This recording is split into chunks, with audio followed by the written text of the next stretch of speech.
everyone, what's up? This is Erin Ashley Simon, and you're watching Launching Point, a show about people in gaming who turn a hobby into a career beyond the controller.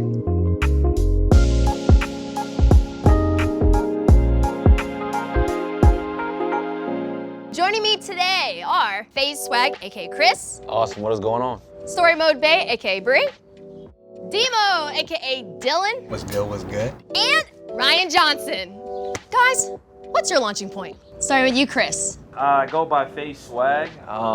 I play Call of Duty mainly. You know, I stream. I play basketball, heavy basketball growing up. That was my first passion. And I switched over to gaming when I tore my labrum in college, and yeah, that's basically me. Wait, so you were a college athlete? I played a little bit of college, basketball, yeah. Okay, nice. Bree, what about you? Who are you? Who am I? I am Bree, otherwise known as Storymodebae. I consider myself a gamer, yes. I mean, I've been playing games since I was 5 years old, like in the 90s, but I also feel like I'm so much more than that too. I mean, I enjoy the culture, obviously, and I enjoy music and food and messy reality TV shows. And yeah, I'm just trying to figure out how I can branch all of my loves and passions into my career. Dee Moe, what about you? I'm a gamer, but one thing about me is that I also play airsoft. A lot of people don't even know what that is, but it's like taking the first-person shooter genre and bringing it in real life. Fun way of playing, you know? So I kind of took off doing content like that. Yeah. And now, as a content creator, I'm trying to bridge the world of gaming and airsoft together. I've made like vlogs, IRL content, stuff like that. So. All right, well, all I know is if there's a zombie apocalypse, I know to go to you. You're going to be the first person I'm going to be going to. Follow me out there, I got you. Listen, if the house is quiet and empty, I'm sending you in there. You know, I'll be on the outside. I'll hold it down, I'll hold it down. You got to. Ryan, who are you?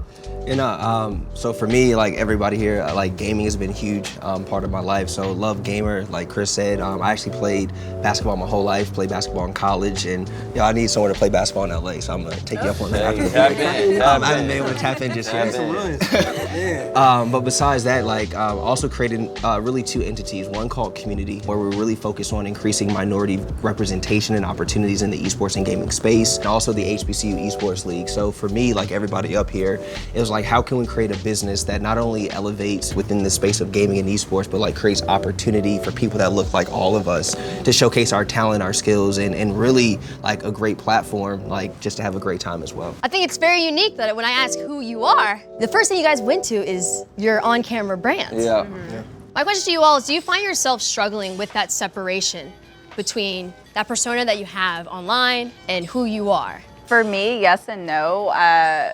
So it's weird. It's taken some time to kind of find the separation, but when I'm Brianna, I'm off camera, and that's for like family and friends where I could just chill and I don't have to worry about saying the right things or pleasing people or any of that. It's like I can truly be my full authentic self in my pajamas at home. So it's been a little bit of an adjustment to get used to, but that's how I try to find the separation.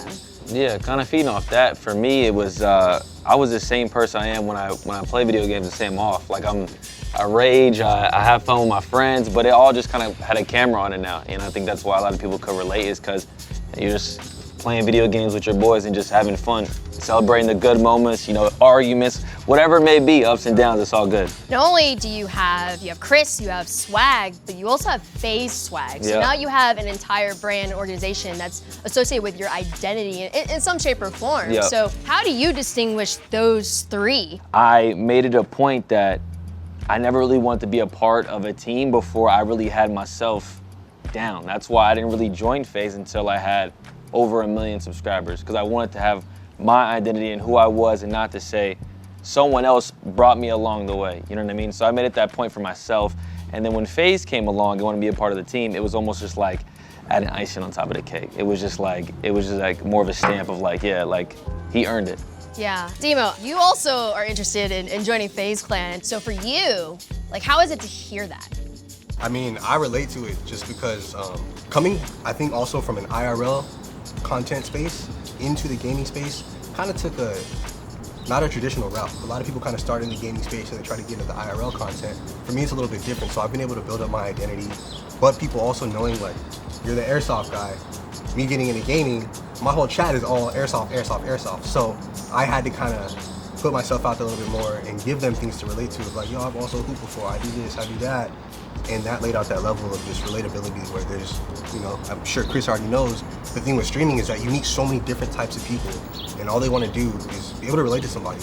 And I've realized that having that IRL background with whatever else I was into, bringing that into the gaming space now, I've been able to tap in with a lot more people, you know, and again, for FaZe Clan to throw the challenge out there and me to be involved is everything, you know what I mean? That's awesome. And I mean, it just shows that there's so many different ways to go about it. And Ryan, you're a perfect example of that. You're not a content creator at the core essence, but for you, you have been able to diversify in the sense of the business that you have with community and also with the HBCU Esports League and so on. So how are you able to balance that where it's like the moments when the brand has to take the forefront and then you kind of sitting with yourself saying, okay, now I have to put myself out there more and be more of a public figure? Even if you go on my Instagram right now, the second video is like my Halo montage, right? So like I'm trying to do a better job, like one as an individual of like one showing people who I am. Because to your point, for like the last 12 months, 24 months, people talk like community, community, community. So I've identified with like this cause or this mission that a lot of people have rallied behind. But to your point, I've had to be in this role, in this position where almost everything is like picture perfect because we're pitching corporate brands, we're trying to work with corporate partners, we're trying to work with advertising agencies. So my concern is that my true self right now may lose a couple sponsors if I throw a camera and a mic on just me playing in my room video games, right? Slowly but surely, you'll see me start posting more gaming content or more like basketball clips. So I want people to start to understand like, yo, like I'm not in this space just as an individual, I actively participate. I travel with my Xbox from Atlanta to LA every time I come in. Like I want to show people that side of what I'm working on. And so honestly, these conversations are so helpful. All y'all create content. I'm not bad at the game. I'll get in the lobby and you're not gonna carry. How do we just like start playing it and like building that reputation? And so that's why I'm just thankful with the position I'm in because like all of my peers that can help me do that, in this example, to my left and to my right. Mm-hmm. We all are paving a path that no one was really doing before us. Like we literally are creating the playbook. How do you all deal with these feelings of doubt and just all these emotions that can hinder and stop you from going on to the next level or containing your success? For me, it's just like the people I have around me. So like advisors and mentors. I shared one of our company advisors is the original founder of EA. To your point, one of the biggest things that causes me anxiety is that there is not a playbook. Like there is no one I can call ahead of me and be like, yo, what did y'all do for HBCU esports? Like I have to figure that out from the school's perspective, from our business's perspective, from the brand's perspective, and from the publisher's perspective. And that is an ongoing process. And so learning what's valuable at each of those different stakes in the journey is what's really like brought us to this point so far. So to answer your question, it's really about having that fence or the village around you to like kind of carry you through those dark days. And honestly, without that, I mean, I know for a fact that this wouldn't be possible. I 100% agree. As a content creator, one obstacle that I ran into was being the star of my own show. I'm filming, I'm editing, I'm directing, everything, right? And you post that content out there, put in all that hard work, and you don't get the results that you initially painted the picture up in your head, it can hurt, you know? And it took me really getting some people, like-minded people around me, being inspired by people that look like me, talk like me, walk like me, to really show me that, you know, you can do it. Like, look at Chris, he's a really good example within this gaming space as a black man, for one, content creator, that if you just keep the work going, you can really just achieve whatever. And that's pushed me to overcome my hardships, and it's been working out really, really good so far. Yeah, I mean, I definitely have to agree. It's like remembering who I'm doing it for and what I'm doing it for too. I feel like on those days where I don't feel like content creating and I just want to sit and I don't want to talk, I feel like I have to do things that remind me why I wanted to do this in the first place. So like the biggest one for me is like, sometimes I don't want to sit in front of my computer desk and like play a game. Sometimes I just want to like lay on the floor like I used to do when I was a kid, or like sit on the couch and play a game with my feet kicked up.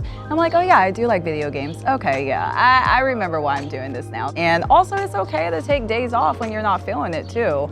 I feel like a lot of this industry, a lot of many industries are so big about hustle mentality and hustle culture, and if you take a day off, that's it. Like, you know, your number's gonna drop and this and that, but it's like, no, like we need rest too. So I feel like that's also important.